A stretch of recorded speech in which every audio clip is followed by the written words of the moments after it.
Just in the past week, the United States has airlifted 500,000 pounds of UN aid to Gaza to be distributed by the United Nations Relief and Works Agency. Everyone knows that Hamas controls everything going into Gaza, and that UNRWA is a very corrupt organization with ties to Hamas. So why did the United States think that this was a good idea? Also, a bunch of clowns, otherwise known as foreign ministers, made a statement yesterday calling for a ceasefire and pushing for a two-state solution. Stay tuned for that and a whole lot more here on today's show. I'm Justin, and this is the Israel Guys.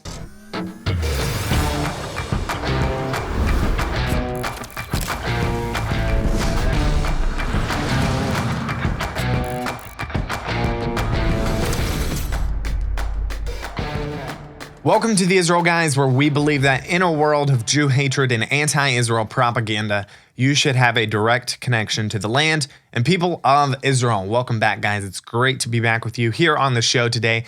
First off, before we get into what is happening here in Israel, make sure to subscribe wherever you're watching on YouTube, or if you're watching on Rumble or just listening, give us a follow. Also, like this video, hit the notification bell, and subscribe so you never miss any of our content that we're putting out to you every single day of the week, Monday through Friday. You can also follow us on our other social media platforms and Twitter, Facebook, Instagram. You can also join our breaking news Telegram channel. You can just click the link in the description below if you want to check that out. So what is happening with the ceasefire?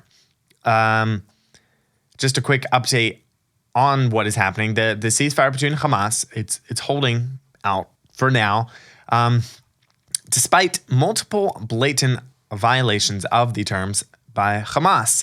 There was a couple explosions that happened yesterday in Gaza. Hamas denied responsibility, but it looks like they've broken the ceasefire multiple times. 81 of the 240 hostages have so far been freed since the ceasefire started on last Friday morning. 9 children are currently still being held hostage by Hamas or different terrorist groups in Gaza. The youngest of those children is baby Kafir Bibas. He was taken captive along with his family, and get this 10-month-old baby has spent nearly 1/5 of his short life in captivity. Think about that for just 1 second. That is absolutely crazy if you put it in perspective like that he's spent almost 1/5 of his life in captivity. Talks are continuing. It's possible we'll see another extension. I saw some headlines that they're considering extending the ceasefire for another 4 days. I guess we'll see what happens in the next couple hours today. Probably, because today is when the current ceasefire would end.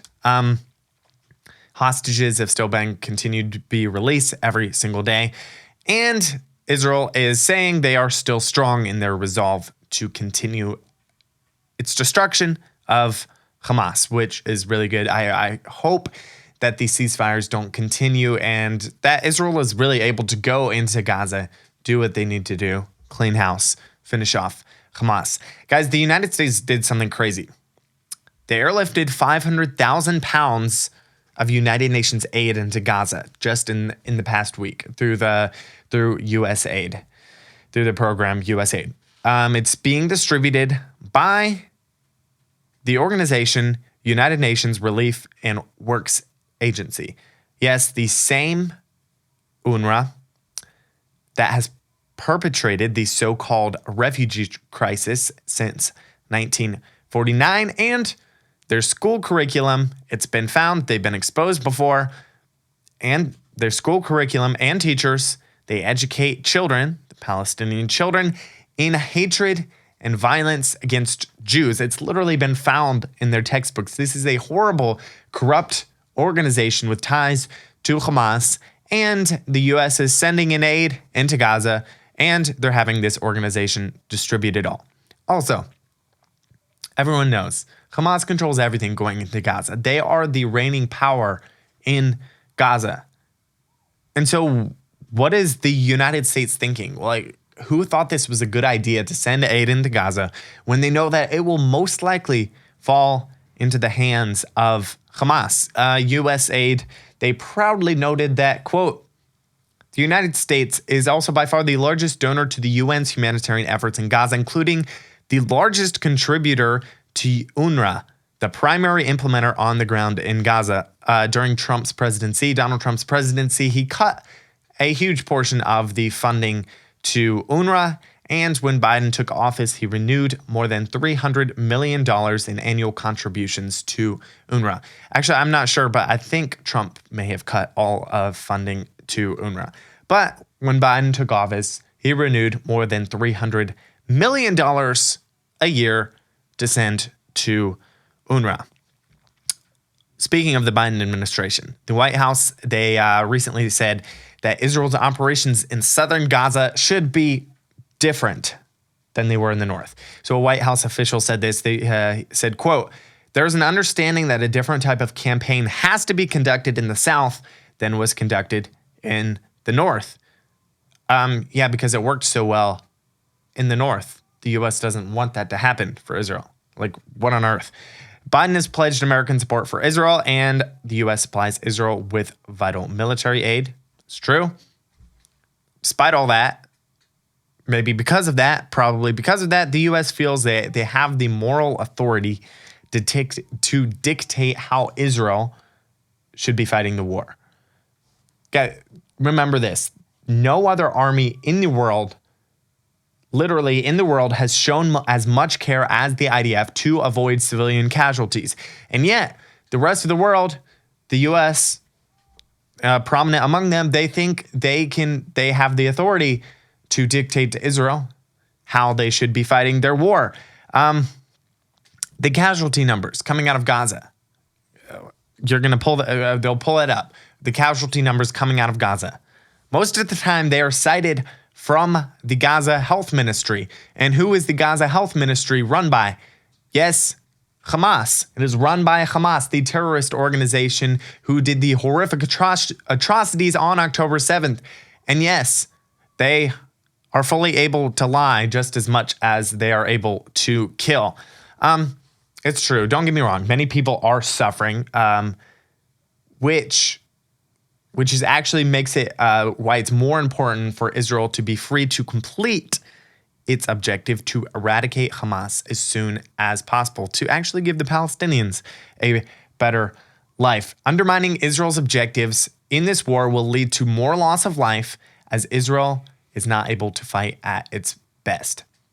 Honestly, Biden needs to step out of it, needs to stop dictating what Israel needs to do, needs to stop supporting Iran, one of the main funders of Hamas, and he needs to cut all funding to UNRWA, needs to cut all funding to the Palestinian Authority as well. Guys, we're going to get into a crazy statement that was made yesterday.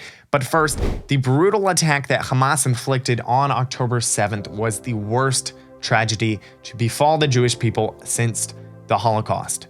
We believe that now is the time for Christians all around the world to stand with Israel, but also provide support during this crisis. Here at the Israel Guys and Hayyovel, we started Operation Itai with the goal of airlifting vital supplies and critical equipment to the communities in Judea and Samaria, ensuring they stay protected during this time of crisis. We're bringing things like protective vests, helmets, thermal drones, night vision goggles, binoculars, flashlights, security cameras, security gates, a whole lot of other stuff. Guys, now is the time for people around the world to rise up with one voice to equip and defend Israel's biblical heartland, ensuring that a situation like the attacks that happened from Gaza on October 7th will never happen here inside the region of Judea and Samaria. Guys, please join us. If there's ever a time to show your support for the nation, for the people of Israel, it is right now. We have airplanes lined up to transport the needed equipment from the United States. Actually, we've already had several shipments arrive here in Israel, guys, but we need your help. We cannot do it on our own. We need your financial support. You can go to operationitai.com or click the link in the description below to donate today. So, now about that crazy statement that was made yesterday. A bunch of clowns or you could call them G7 foreign ministers. They wrote up a statement on the situation in Israel and Gaza. So the Canadian, French, German, Italian, Japanese, UK, and US foreign ministers, as well as the high representatives of the European Union, wrote that they, quote, welcome the release of some of the hostages seized on October 7th by Hamas and other terrorist organizations and the recent pause in hostilities that has allowed a surge in humanitarian assistance to reach Palestinian civilians in Gaza. Okay, not too bad so far. But also, they said a couple good things. They said the statement, they called for the immediate and unconditional release of the hostages. They also stressed Israel's right to defend itself and its people in accordance with international law as it seeks to prevent a recurrence of the October 7th attacks. Okay, not too bad. Pretty good so far from the statement. But the ridiculous part is the statement devoted 7% to Hamas's terror attacks on Israel, while about 295 of the nearly 400 words, 75%, addressed humanitarian aid in the Gaza Strip. This is from JNS. The statement did not mention how many hostages terrorists are holding in Gaza, or that Hamas had broken the ceasefire earlier in the day. It also didn't mention the hero's welcome freed terrorists have received after their exchange for Israeli women and children. Instead, the G7 leaders expressed appreciation to the United States and countries in the region, especially Qatar and Egypt, and their tireless efforts to secure this and future pauses. We support the significant efforts of the United Nations to coordinate the delivery of humanitarian assistance during this pause. They said, quote, every effort must be made to ensure humanitarian support for civilians, including food, water, fuel, and medical supplies. We support the further extension of this pause and future pauses as needed to enable assistance to be scaled up and to facilitate the release of all hostages. We remain committed to a Palestinian state as part of a two-state solution that enables both Israelis and Palestinians to live in a just, lasting, and secure peace. What kind of brainwashed idiots are these people? Literally, after October 7th, anyone who is calling for a two-state solution has no idea of the reality on the ground, has no idea that that can never, ever be an option. Thankfully, I don't think anyone really cares what these G7 foreign ministers, what they really say. So I hope no one really pays attention to the ridiculous statements that they made. That most of the statement was about humanitarian aid in Gaza, a little bit about the attacks, a little bit about the hostages, but no, they're not. They're skipping a bunch of things, not going into how Israel is releasing terrorists in exchange for hostages. Absolutely crazy stuff, guys. I like to end on a positive note. So there's still some positive things coming. Even in a dark world, there's still positive things coming out. There was a huge march or rally in London on last Sunday, against hate and against anti-Semitism, pro-Israel rally. The police estimated that there were 50,000 people there, some important people, including former UK Prime Minister Boris Johnson and some other senior government officials were also there. British Chief Rabbi Ephraim Mervis, he spoke at the march. He said, quote, we must teach our children that the superheroes of our society are those who pursue peace and loving kindness and not those who glorify violence and murder. And we must teach people that they must draw their conclusions from historical facts and not from what they see and hear on social media. Protesters were holding signs that read things like zero tolerance for anti-Semitism. They're also displaying photographs of Israelis and foreigners kidnapped by Hamas terrorists on October 7th. It's just really encouraging to see the amount of support for Israel.